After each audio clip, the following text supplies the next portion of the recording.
одоо ил гал дээр нэг ингээд мах шарж идэд байна да манах дулаахан болгоод тэрнээс чинь бас карсиножен үүсдэг байхгүй. Тэр чинь бүр батлагдсан байхгүй. Шаталттай холбоотой те гал шатлаа мах дээр нь тавилаа шаталтын одоо тийм хагас шаталтын бүтээгдэхүүн гаргана. PHA гэж бодис ялгардаг байхгүй. Тэ полисай одоо энэ чинь үнэхээр хавдар үүсгэж IRK гэдэг одоо Францын хавдар үүсгэх том үйлдвэр одоо юу гэдэг төв байдаг байхгүй.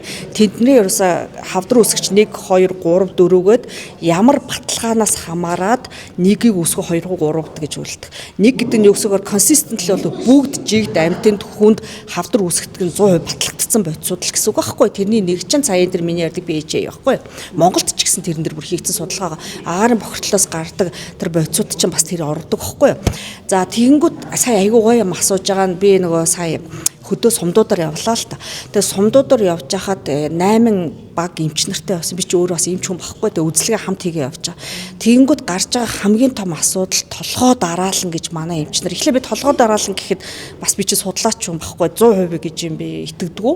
Дандаа нэг хувиар ингээ ярихад бид нар мэдээлэл одоо нэгтгэж байгаа. Гэхдээ үзлэг, шинжилгээ, оншилгоо, давхар, эхо, рентген явж байгаа байхгүй. Энэгээр хийхэд илгэний яг дандаа насанд 45-аас дээш насны хүмүүс үзлэг тамрагдсан шүү. Ер нь бол энэ чинь сумын төвдөр ахмад настай хүмүүс л илүү болчихжээ. Гэхдээ 45-аас 50 гэдэг чинь ахмад биш.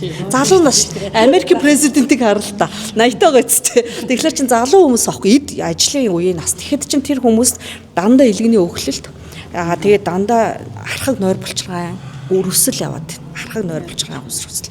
Тэгээ энийг ингээд өөхөлтөө хэлчихэр хүмүүс ингээд тайван баргалнаг ингээд зүгээр хандах гээд байгаа байхгүй.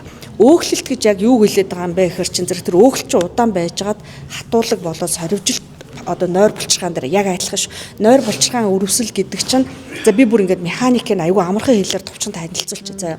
За нойр булчиргаа чи яах ёстой юм бэ гэхээр нэгдүгürt хоол бидний идэж уусан уураг, өөхтөс, нүүрс ус бүгдийг задлахын тулд тусгай энзим гаргадаг байхгүй юу? Ферментүүд гаргадаг байхгүй тий амар хүчтэй ферментүүд.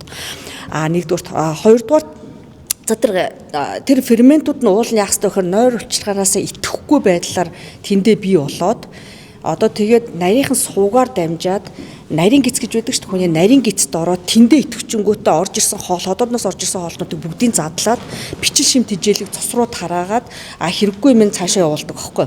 Гэтэл одоо яаж байгаа гэхээр нойр булчиргаагаа байнга цочроогоод шүү дээ. Бид нар амар өөх тустай мах идэж байна. Өөх тустай махаагаа архиа болиг гэхэд байнга айрхтай. Тэгээ дээрээс нь тамхиталт энэ эмэгтэйчүүдийн дундх тамхиталтыг одоо нэг дундаж нэг 26% гэж гаргаад байгаад би ерөөс итгэхгүй байна. Яа тэгэхээр ингээ гадаа явж байхад ирчүүдийн тамхиталт биш 40% биш миний бодлоор 80% тамхиталт чинь лавал хөдөө орон нутагт ингээ харж байгаа те.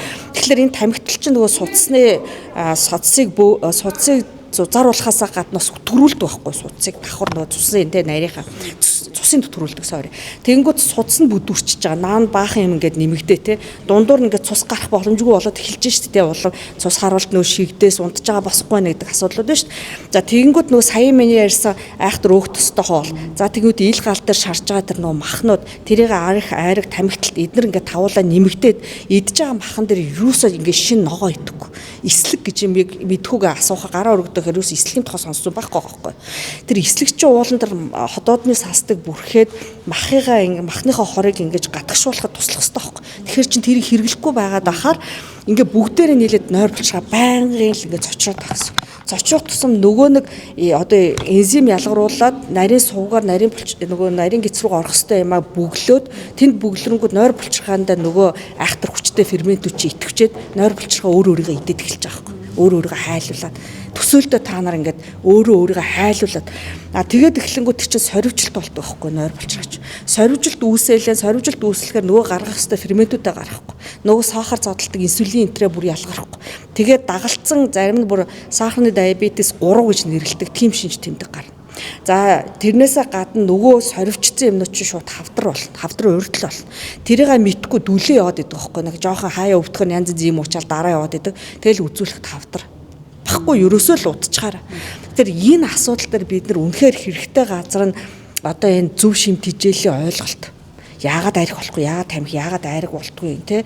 За боловсрал. Тэгээд энэ хүмүүсээ яг эрт дэлгэрүүл гэж энэ дээр нь л иймэр байгаа байхгүй. Тэр мөнгөө энд зарцуулаад тэгээд өрөвсгөөс нь урчлаас сэргийлэх. Өрөвсцэн бол хүндрэхээс нь, хүндэрсэн бол одоо өхүүлэхээс нь өмнөх энэ арга хэмжээнд шат дараалтаар маш аралтай өнөө маргаашгүй хийж эхлэхгүй бол за одоо наадам болох гэж. Наадмаар сая миний яриад байгаа энэ хоолтод бүр айхтар уцтмал бол бүх яаралтай энэгээрээ дүүрнэ.